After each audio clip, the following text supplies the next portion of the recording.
The Beatles are one of the most iconic bands in music history, but even if you're a die-hard fan, there might be a few things you didn't know about them. Today we're diving into 10 surprising facts about the Beatles that you may have never heard before. Fact 1. They almost had a different name. Before becoming the Beatles we know today, the group went through several names, each reflecting different phases of their early career. In 1957, John Lennon formed a skiffle band called the Quarrymen while he was still in school.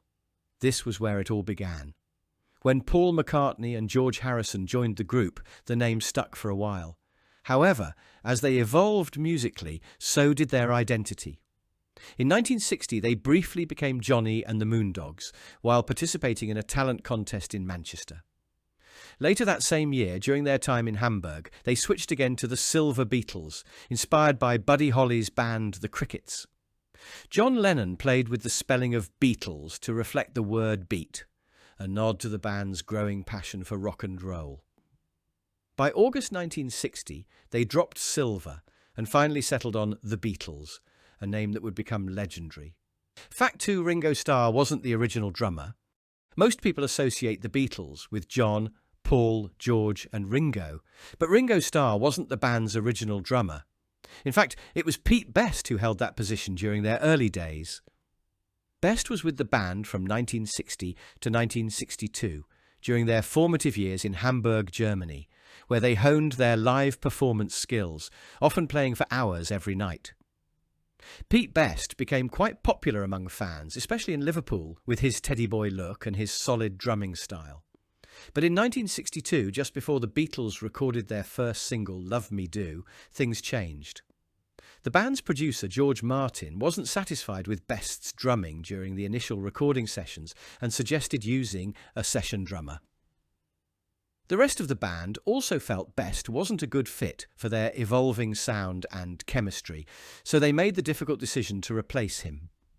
Enter Richard Starkey, better known as Ringo Starr.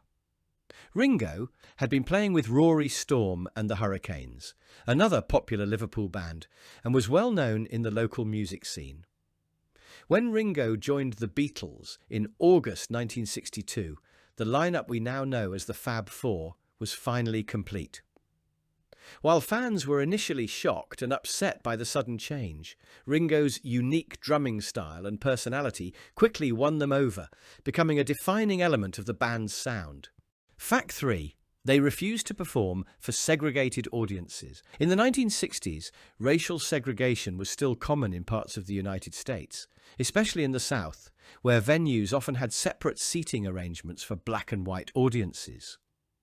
But the Beatles, coming from Liverpool, where such segregation was not practiced, were adamant about rejecting this discrimination. When they embarked on their first US tour in 1964, the band was faced with the prospect of performing in segregated venues. One such instance occurred in Jacksonville, Florida, where the Gator Bowl Stadium had planned to separate white and black fans. The Beatles immediately took a stand. They made it clear to the promoters that they would not perform unless the audience was integrated. Their statement was simple but powerful. We never play to segregated audiences, and we aren't going to start now. The city of Jacksonville eventually agreed to the Beatles' demand, and the concert went ahead with an integrated crowd. This moment was a powerful reflection of the Beatles' commitment to equality, showing that even at the height of Beatlemania, they were willing to take a moral stand, no matter the potential backlash. It wasn't just a one-off decision either. During their entire career, the Beatles refused to play for segregated audiences, and their 1965 US tour contracts explicitly stated that all shows must allow people of all races to attend together.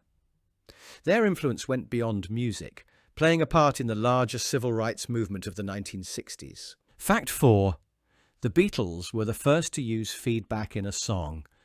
The Beatles were known for pushing musical boundaries, and one of their most groundbreaking innovations came with the release of the 1964 single I Feel Fine.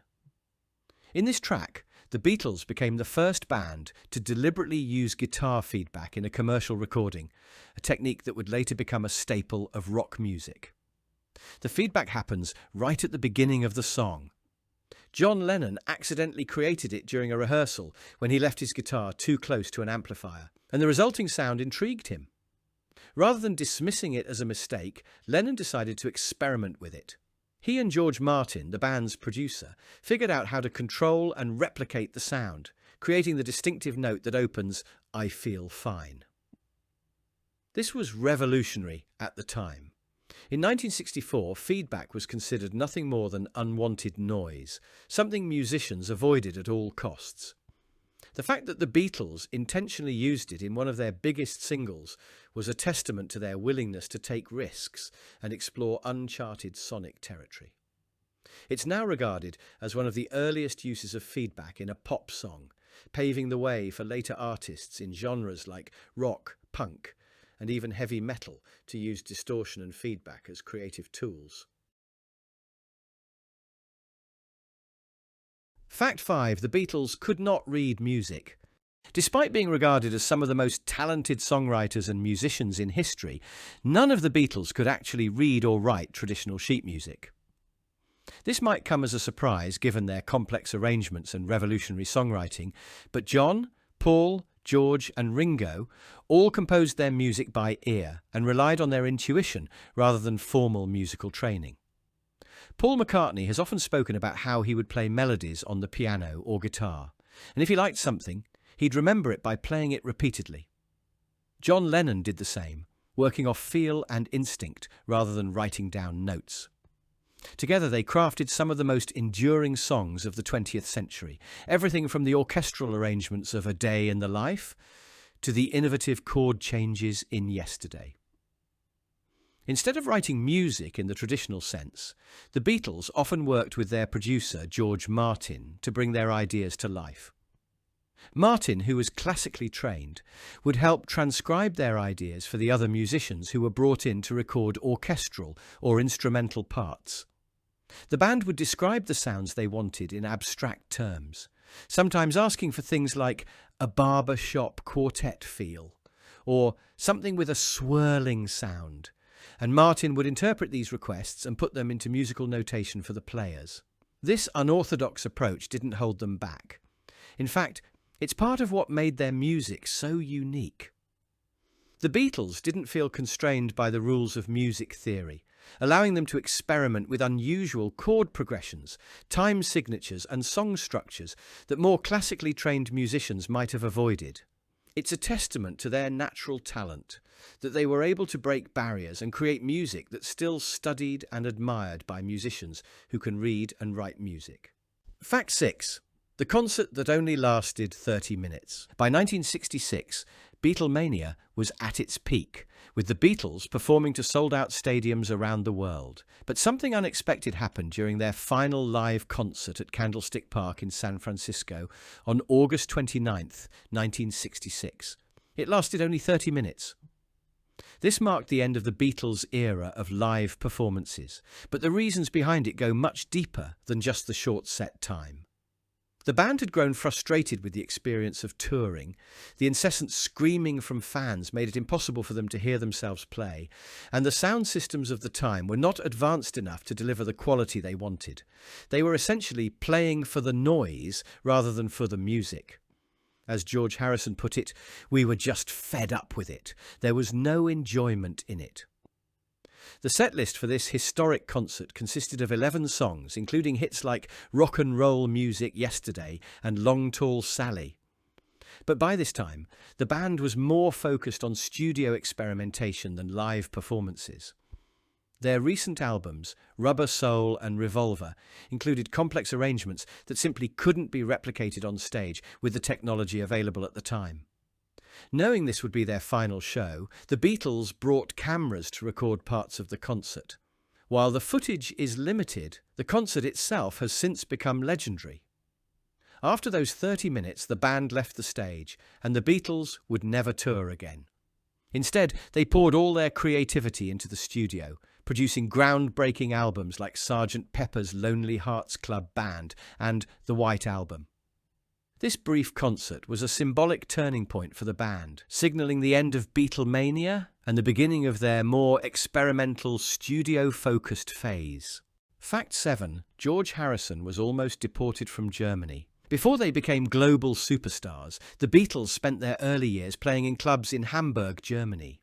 It was in Hamburg that the band really developed their stage presence, performing grueling long sets that would sometimes last for hours. But their time there wasn't without its difficulties. George Harrison, the band's lead guitarist, was almost deported back to England. In 1960, the Beatles were booked to play at a series of nightclubs in Hamburg's red light district. At the time, George was only 17 years old, underage by German law for working in clubs after hours. When the authorities found out, they ordered George to leave the country immediately. He didn't even have time to properly say goodbye to his bandmates. George was put on a train back to England, leaving the Beatles short-handed for the remaining gigs. But George wasn't the only member of the Beatles who ran into trouble in Hamburg. Paul McCartney and Pete Best were arrested shortly after for allegedly setting fire to a condom in their rented apartment as a prank, which damaged the wall. They too were deported, leaving the future of the Beatles' Hamburg gigs uncertain. Despite the chaos, these experiences in Hamburg were instrumental in shaping the band's musical skills and their tough, no-nonsense work ethic. The time they spent playing night after night in the clubs forged their musical identity, and the rough Hamburg period became a defining chapter in the Beatles' early career. Fact 5. The rooftop concert was not planned. On January 30th, 1969, the Beatles gave what would become their final live performance, a spontaneous concert on the rooftop of the Apple Corps headquarters in London. What's amazing is that this iconic event wasn't part of some grand plan. In fact, it came together almost by accident. The Beatles were in the middle of a tense period. They were working on what would later become the Let It Be album, and were originally planning to film a live performance as part of a television special or concert film.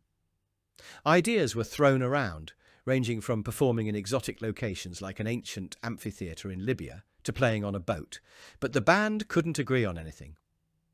As time went on, with mounting disagreements between the band members, the idea of a large-scale concert started to fade. With the deadline for the film fast approaching, the band needed some sort of finale.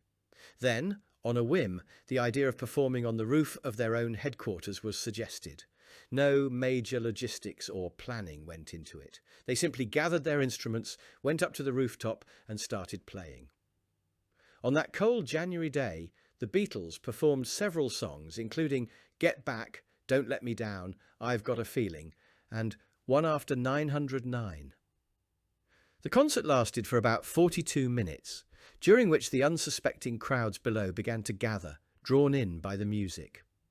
Many were confused, looking up at the sky to see where the sound was coming from, while others enjoyed the free, impromptu concert. Eventually, the police arrived to shut it down due to complaints about the noise, but not before the Beatles had made history. It was their last public performance, and the footage from the rooftop became an iconic moment in music history immortalised in the Let It Be documentary. What started as a spur-of-the-moment idea became one of the most memorable performances of all time, capturing the band in a raw, unscripted moment of musical brilliance. Fact 9. They almost starred in a movie with Elvis Presley. Can you imagine a movie featuring both the Beatles and Elvis Presley? In the mid-1960s, this incredible collaboration almost happened. By that time, the Beatles had become global superstars, rivaling Elvis Presley, who had been the king of rock and roll throughout the 1950s. Hollywood producers saw the potential for a massive box office hit by bringing these two musical legends together in a film. The proposed film idea was for a musical comedy that would star both Elvis and the Beatles, blending their unique styles. It was said to involve some kind of rock and roll adventure, with the two music icons crossing paths. The idea was to capitalise on the success of the Beatles' earlier films, like A Hard Day's Night and Help, which had demonstrated their comedic timing and natural screen presence. For Elvis, it would have been a return to form, as he had already starred in numerous films that showcased his acting and singing talents. However, despite how incredible this collaboration could have been, the project never got off the ground. There were many reasons for this. Some say that the negotiations between the two camps stalled due to creative differences. Elvis's management, led by Colonel Tom Parker, was notoriously protective of his image and career, while the Beatles' manager, Brian Epstein, had his own ideas about the kind of films the Beatles should be involved in. There was also a sense of rivalry between the two camps. By 1965, the Beatles had overtaken Elvis in popularity, and there was speculation that the two acts didn't want to share the limelight. When the Beatles finally met Elvis in 1965 at his home in Los Angeles, it was a legendary encounter, but it also marked the end of any serious talks about a joint film. Though the movie never materialized, fans are left to wonder what could have been, a once-in-a-lifetime collaboration between the king of rock and roll and the Fab Four. Fact 10. Abbey Road's famous crossing isn't their only iconic location. When people think of the Beatles, one of the first images that comes to mind is the band walking across the Abbey Road crosswalk. This location, immortalised on the cover of their 1969 Abbey Road album, has become a pilgrimage site for fans from all over the world. But Abbey Road isn't the only place associated with the Beatles' legendary career. There are several other iconic locations tied to their history, each with its own special story. One such location is Penny Lane in Liverpool, a street made famous by the 1967 song of the same name. The song was a nostalgic look back at Paul McCartney and John Lennon's childhoods, with its lyrics describing the sights and people from their youth. Penny Lane was a central point in the lives of the Beatles growing up, and it remains a landmark for fans to visit. Today, Penny Lane still exists, complete with its famous street sign, and Beatles fans often stop by to take photos and retrace the lyrics of the song. Another iconic location is Strawberry Field, which inspired John Lennon's song, Strawberry Fields Forever. Strawberry Field was actually a Salvation Army children's home near where Lennon grew up, and as a boy, he used to play in the gardens behind the building. The song's dreamy, surreal lyrics reflect Lennon's deep emotional connection to the place, and Strawberry Field has since been preserved as a historic site, with a visitor centre that opened in 2019, offering fans a chance to explore the history of Lennon's childhood and the inspiration behind the song. The Cavern Club in Liverpool is another legendary location. This underground music venue was where the Beatles first made a name for themselves. Between 1961 and 1963, they played nearly 300 gigs at the Cavern Club, refining their sound and building their fan base. Though the original club was demolished in the 1970s, a replica was built on the same site, and it continues to host live music, celebrating its connection to the Beatles' early years.